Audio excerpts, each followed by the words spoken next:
Welcome to Saturday Science with Miss Steph. I'm Miss Steph. Let's make some science fun. Hi, everyone. Welcome to Saturday Science with Miss Steph. I'm Miss Steph, and let's make some science fun.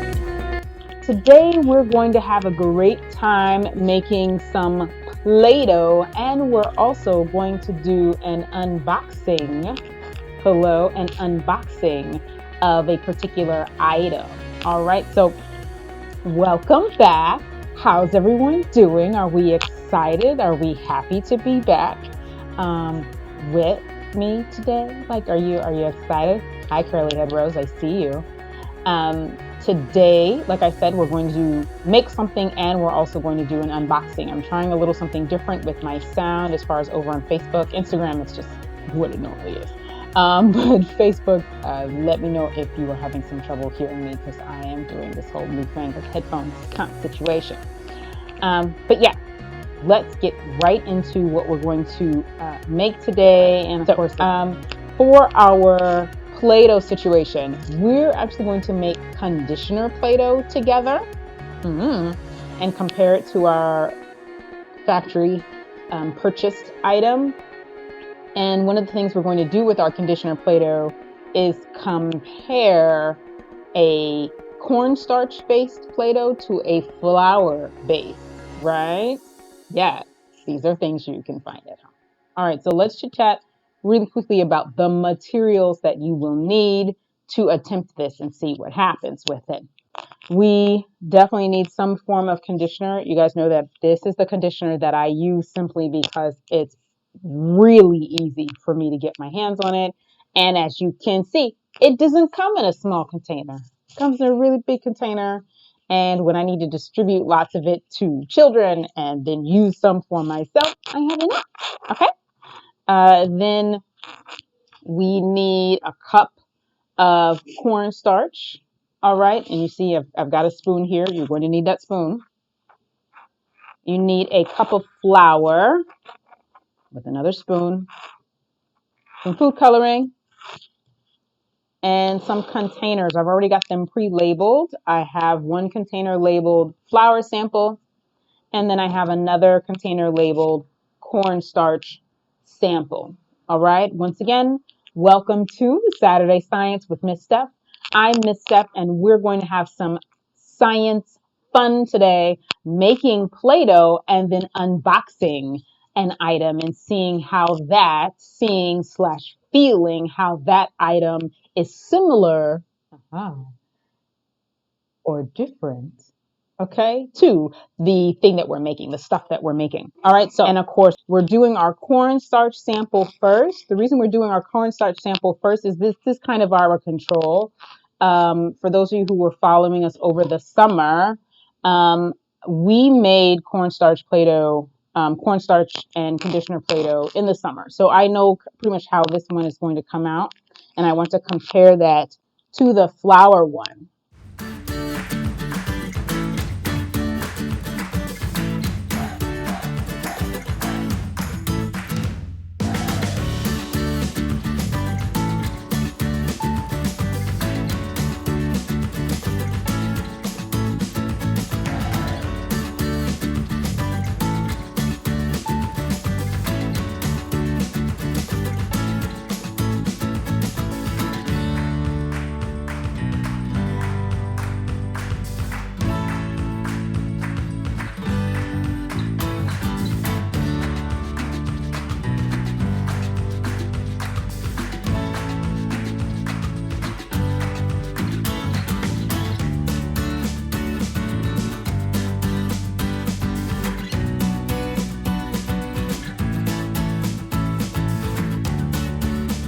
What would happen? Yeah. All right. I'm going to pick this up. All right. So you see what I've got. I'm able to manipulate it a bit. Not all of my color really mixed in just yet, but you see what I've got here. And I've got some new friends joining me on Instagram. Thank you so much for joining me today. This particular compound over on Instagram, my friend that's joining me on Instagram is someone who's seen us make our conditioner Play-Doh before. But just so that you know, we're switching it up today. Today, we're going to try and see what happens if I try to do conditioner with a wheat flour base, some all-purpose flour base, comparing it to my cornstarch base. All right, so I'm going to just leave this to the side and go ahead and get going on my other sample. Okay, and it's actually feels very soft compared to regular Play-Doh and compared to your most DIY Play-Doh recipes, right? I mean, this is another reason why I'm doing this is because it's like, okay, how can we make Play-Doh at home in an easier fashion instead of trying to measure out like your white flour and then you've got your cream of tartar and then you've got your soap and you've got your this, that, and the third. Too much. Too much. So why not go ahead and try and see if we can make it with less ingredients? So I actually researched. This is not a recipe of my own. At like trying it with the all-purpose flour, yes, that's a me. That's a misstep, kind of quirky, kind of little let's try it out thing. But I was researching what can I do with my students? What can I encourage you all to do that's a little bit easier and that takes less ingredients and still encourages you and your young scientists, right? Exactly. Quick, easy, and fun to try these things, but so they're not so stressful. Because if you're trying to do the Play-Doh, the one, hello, come on, y'all remember my kids that have been with me for like a really long time when we did the Play-Doh, when we had to measure out the all-purpose flour, then we had to measure out the oil, then we were trying to add salt, and then we added soap, and then we added like shaving cream. We were adding so many different components. One, it's hard as a scientist thinking of it as from a controlled experiment perspective. Okay, what component really helped and what component didn't help? First of all, okay. Second, like if you didn't use hot water, then your salt made your thing really grainy, right? Your result really grainy. And I know that my Judah can tell us about that, like how we used to make Play-Doh and it was grainy. Okay. And so that's one of the reasons why I tried this new new recipe to us, going ahead and rocking out and seeing, okay, what can we do with our conditioner Play-Doh? Then I thought to myself, but what if you don't have cornstarch at home? What are you supposed to do? Well, guess what, Miss Steph? It's your job to try it for them and then let them know what happened. All right, so going into my flour again, all purpose, quote unquote flour. So you've got this is my wheat flour, the altered enriched wheat flour. Okay. Just the stuff at the store I paid like maybe like $2 for it. Okay, so yeah, you're not talking, high quality organic. No. This is just a little something to do a science experiment with. Okay.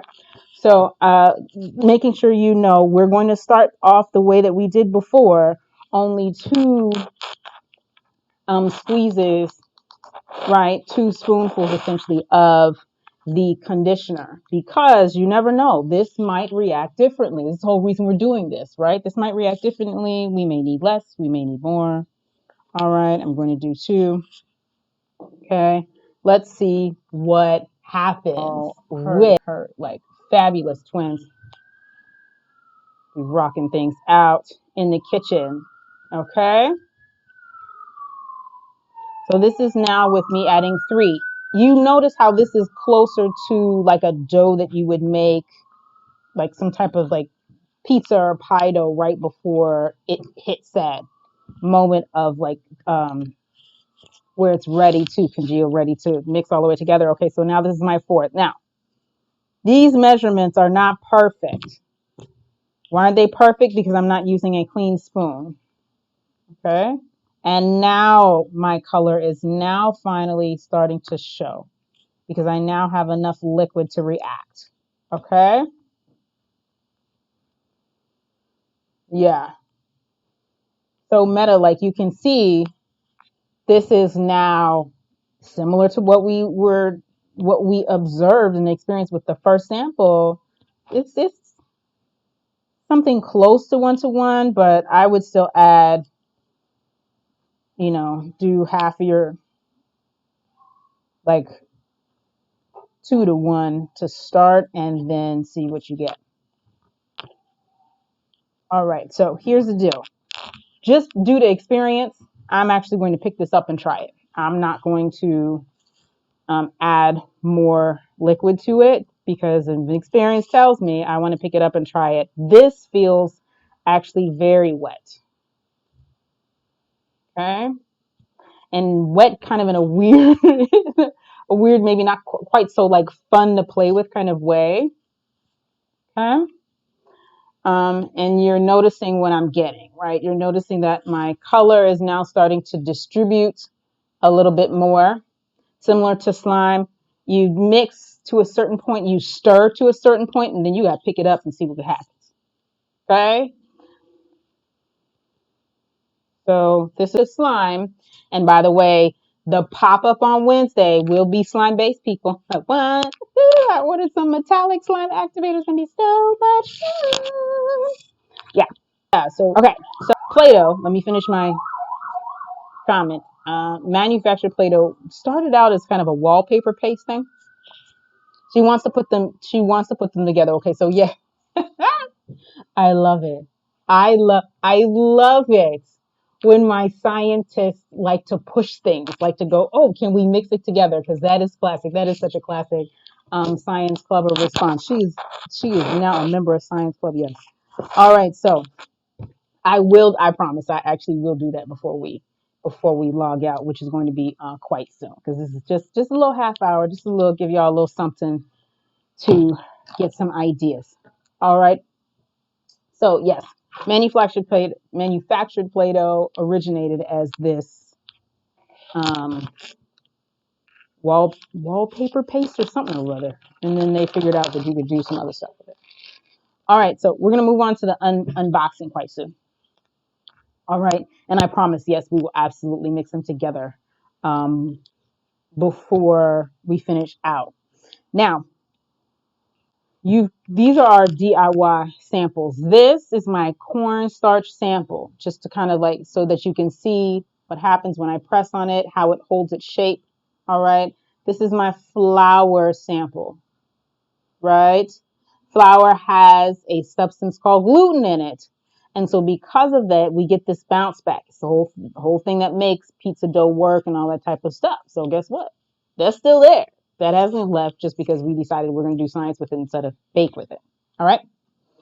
And so when you're looking at these samples, they're going to give you a different feel, a different smell. Even if you use the same conditioner with both of them, right? I still have a different smell. Okay. Yeah. So now, again, another manipulative, another dough type thing. This stuff, okay, this is one of our unboxing items. So here, let's go into our housekeeping thing. My idea with this next coming season, when I'm doing these Saturday Science lives with Miss Steph, what I'm going to try to do with you is to do things that are DIY, right? The DIY version of it, and then kind of like unbox something for you, show you something that you could like purchase. If you don't feel like mixing the stuff up, that part I love. I love mixing stuff up. But maybe you don't feel like doing that. Okay? So I'm going to let you know some other items that you can purchase and explore with and compare. All right. So this stuff is called Mad Matter. All right. This stuff I actually got from Blick. By the way, Blick is like owned by like the people who work there or whatever. I think it's one of those art stores that's like that. And the prices are pretty decent. This is not on the cheap side. Okay. But this stuff is Mad Matter. And we are going to compare our Mad Matter to our 2 DIY samples in a bit. Now, one of the things that it says, the little ball that I picked up was something that I actually had here on my lab bench. Yes, I'm calling this my lab bench. It's a fold-out table, but no lie, why not? Okay. Yes. Okay. Model Magic. Yes. So Model Magic, this is a similar substance to Model Magic, quite similar. Okay. Now the difference though with this is I think Model Magic, it doesn't dry, but it has a different hand feel to it. Okay. All of these substances, right, have different chemicals inside of them to give you the Play-Doh slash sand slash slime slash thing all mixed together. They've been formulated, they've been engineered by someone, by a scientist. Hello. It can be you in the future. Hello, it can be you. Yes, amen. All right. To create these things that maybe they won't dry, or maybe they'll be kind of stretchy, all those types of things. Okay. So this, you notice it kind of stretches, but not the way that I would want it to if I was thinking that it was like slime, because slime will stretch, right? Of course. And then and still kind of stay together. All right. So this was a sample that I had on my table, on my lab bench, just out here for 24 hours. I specifically took it out at 2:30 yesterday just to see whether or not it would dry out. And actually, it does not dry out in comparison. It's still, I can still manipulate it and still do different things with it. And different from this Play-Doh, I would be able to make something stand up, similar to Model Magic, right? Yes. So I've got this, you see how it can like stand up and do like that, and I would be able to build something quite high with it. Whereas my conditioner Play-Doh, I doubt if I would really be able to get all that done. So let's look a little bit more with this. Let's take a fresh one, a fresh little grab of it. Now, this one is slightly darker. So if you're looking, the one that's coming fresh out of the bag right now is slightly darker, okay? And that is due to the fact that there is actually a bit more moisture in this. And so what's happening most likely is that the moisture evaporates from this slower, a lot slower. It's been formulated to hold whatever moisture is inside of it longer than, say, your DIY Play-Dohs or your manufacturer Play-Dohs. All right. So this is what we've got. Like I said, from the top. This is Saturday Science with Miss Steph. I'm Miss Steph. Today we made 2 DIY Play-Doh substances. We were comparing bases. We took our conditioner Play-Doh recipe from this summer and said, oh, well, let's try a different powder. Let's try actually all-purpose flour. And then I had some great questions over here on Facebook about, oh, can we try all-purpose flour that has some other stuff in it? And I said, yes, hello, why not? And please, when y'all trying, please comment down below and let me know how it came out, and like post pictures and all kinds of stuff. All right. And then we did a quick unboxing of this stuff called Mad Matter. All right. And we compared the manipulability, okay, whether or not I could still manipulate the Mad Matter sample that had been left out on my lab bench, just like I can manipulate the Mad Matter sample that's coming directly out of the bag. And then I said, this one's slightly darker because it has more moisture in it. All right. Now, before we go, because we got to go, I'm going to actually tilt you down so you can see what I've got going on.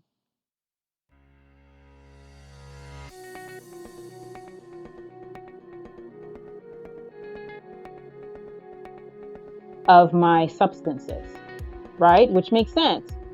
If I want to make something, I'm engineering and I look at the properties of certain things, the things that I put in them, and then how they react when they're now a thing together, right? So I'm getting some pull like I would get from my flour sample, and then I'm getting a kind of a slight break. You see that slight break that I'm getting that I would get from my cornstarch sample. Okay. So see, remember, I promised this is what I need, right? This is, hybrid, #hybrid. Okay. And so then the next level of experimentation is, how long does this last when it's out? The hybrid compared to the other ones. Okay. If you were to put it out.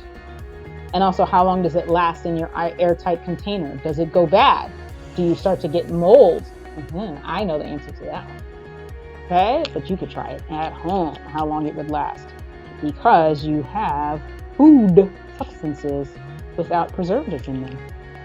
Okay, so if you were to put this in the airtight container, how long does it last in the airtight container? All right, folks, We're pushing 35 minutes. Thank you for spending time with me. Hello, Al. We had a good time today. All right. Welcome back to Saturday Science with Miss Steph. Like, we are here every Saturday, right here from my lab bench. Okay.